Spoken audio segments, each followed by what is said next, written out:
Class 12th math chapter 3 है आपका। Matrix है चैप्टर 3 का, एक्सरसाइज 3.2। तो क्वेश्चन नंबर 12 तक सिमिलर टाइप क्वेश्चन बेस्ड है ऑन द एग्जाम्पल।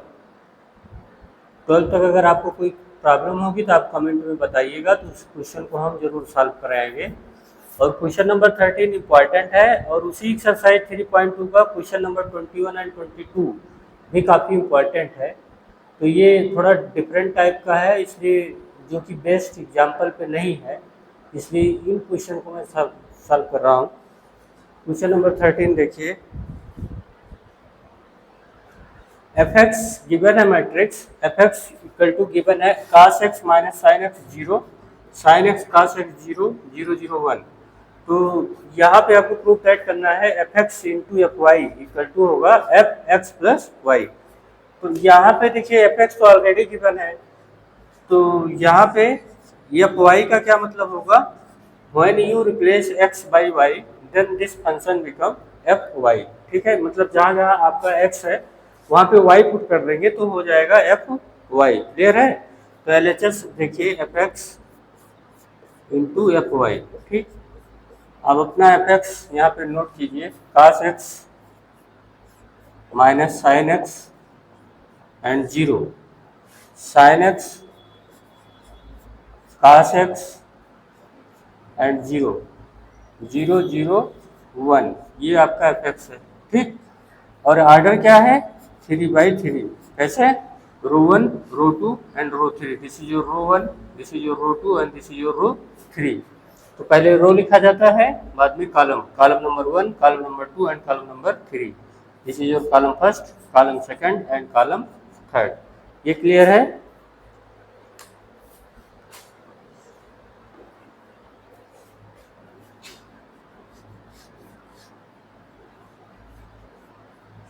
ऐसे x को जब आप रिप्लेस कर देंगे y से, तो ये फंक्शन क्या बन जाएगा, ये फंक्शन आपका हो जाएगा एफ वाई। तो cos y minus sine y और 0, sine y cos y and 0, 0 0 1। अब ये मल्टीप्लिकेशन होने जा रहा है, 3/3 ये है, 3/3 ये है, तो आर इक्वल टू सी होना है, मल्टीप्लिकेशन हो जाएगा। अब ये समझिए, इसको एक बार फिर से मैं बता दे रहा हूँ, ये हॉरिजॉन्टल रो है, यहाँ वर्टिकली ऐसे इसके बगल में स्टैंड हो जाएगी, खड़ी हो जाएगी। तो cos x का cos y से मल्टीप्लाई होगा, तो cos x cos y minus sine x sine y,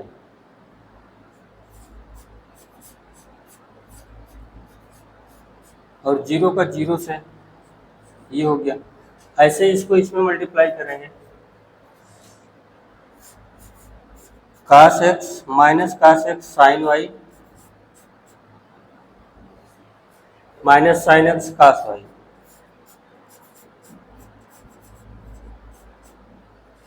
और 0 को 0, ये हो गया। अब इसी रो को इसके पास स्टैंड करेंगे तो 0 0 और लास्ट में भी 0, तो फाइनल क्या आया 0। ठीक है, ऐसे यहाँ देखिए इस वाली रो को sine x cos x and 0 दिख गया। अब इसको इसके बगल में ये जो बॉक्स है ये यहाँ पे ऐसे खड़ा हो जाएगा स्टैंड मोड में वर्टिकल। तो समझ पा गए, साइन एक्स cos y से मल्टीप्लाई होगा जब यूं खड़ा होगा स्टैंड में इस मोड में, तो sine x into cos y,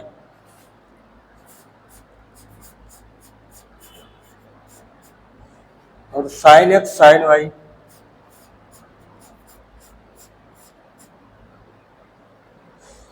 sine x cos y हो गया, cos x साइन y हो जाएगा।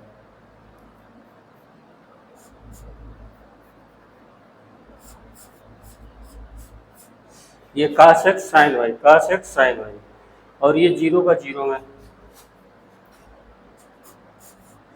ऐसे ही साइन एक्स को साइन वाई में करेंगे तो minus sine x sine y plus cos x cos y,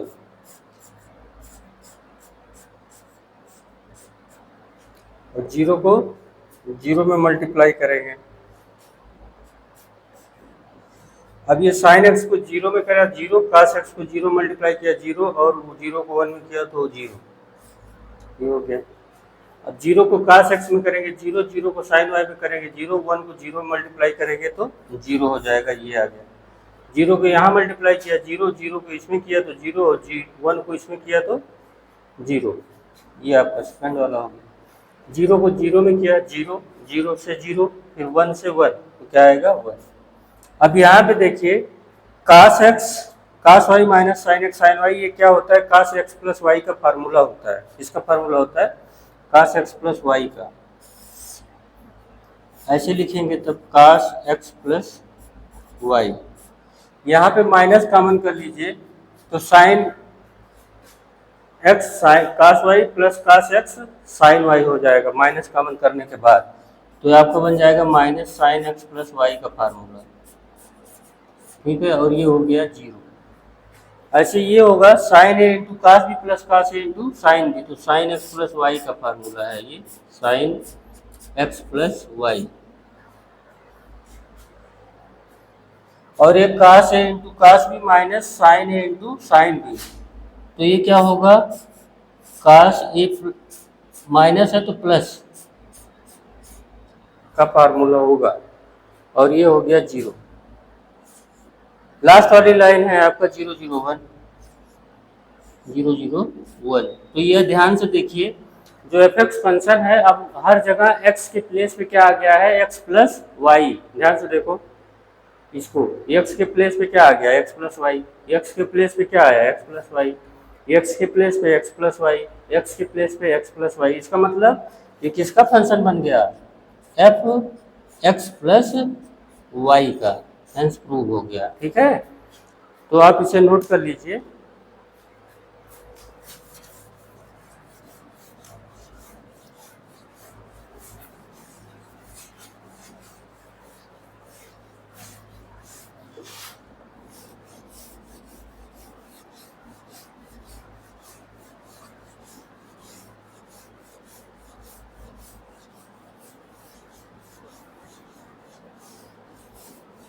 example based जितने सिमिलर क्वेश्चन थे वो सब बताए गए हैं इस एक्सरसाइज में, आप अटेम्प्ट कीजिए, हो जाएगा। अब यहाँ पर ये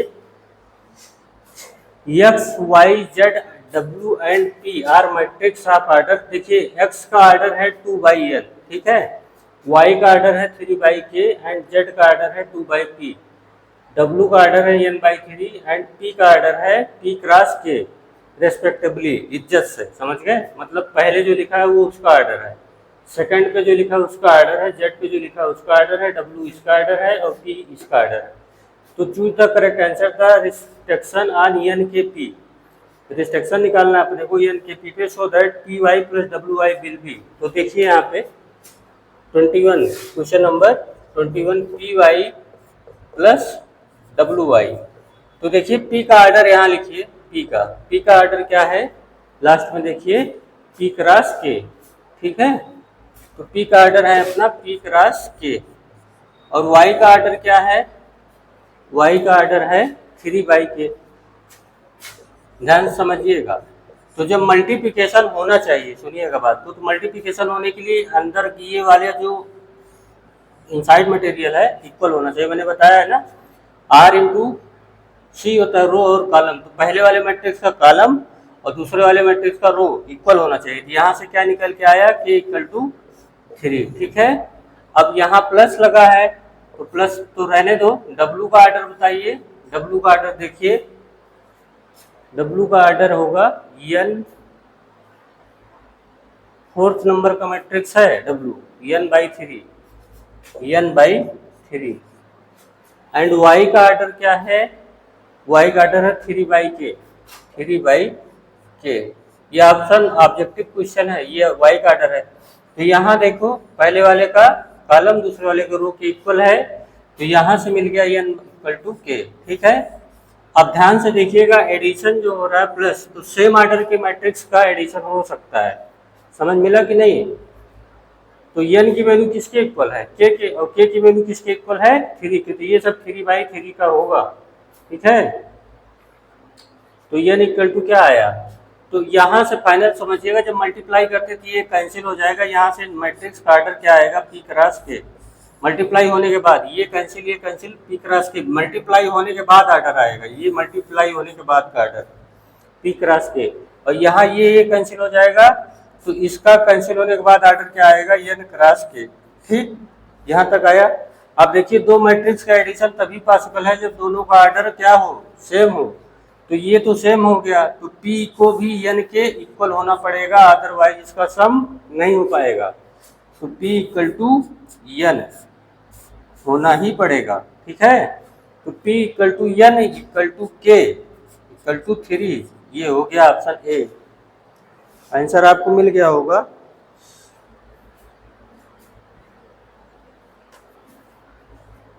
ये आपका पार्ट ए है ऑप्शन, ठीक है।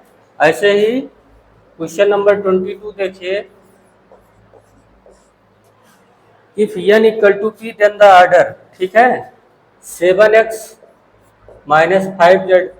तो x का ऑर्डर क्या है, 2/n एंड z का ऑर्डर क्या है, 2/p।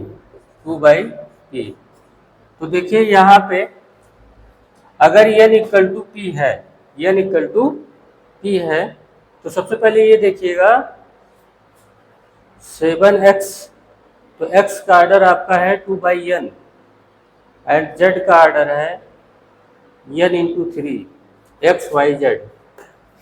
z का ऑर्डर है आपका, ये x का है, ये y का है और ये z का है, 2/p। अगर n इक्वल टू p नहीं होगा, n इक्वल टू p नहीं होगा तो इसका सब्ट्रैक्शन पॉसिबल नहीं है, ठीक है। तो n इक्वल टू p होना पड़ेगा।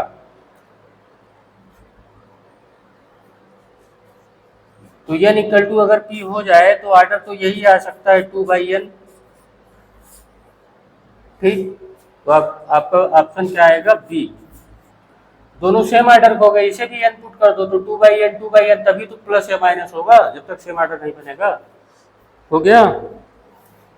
अब आगे का पार्ट है आपका ट्रांसपोज ऑफ ए मैट्रिक्स।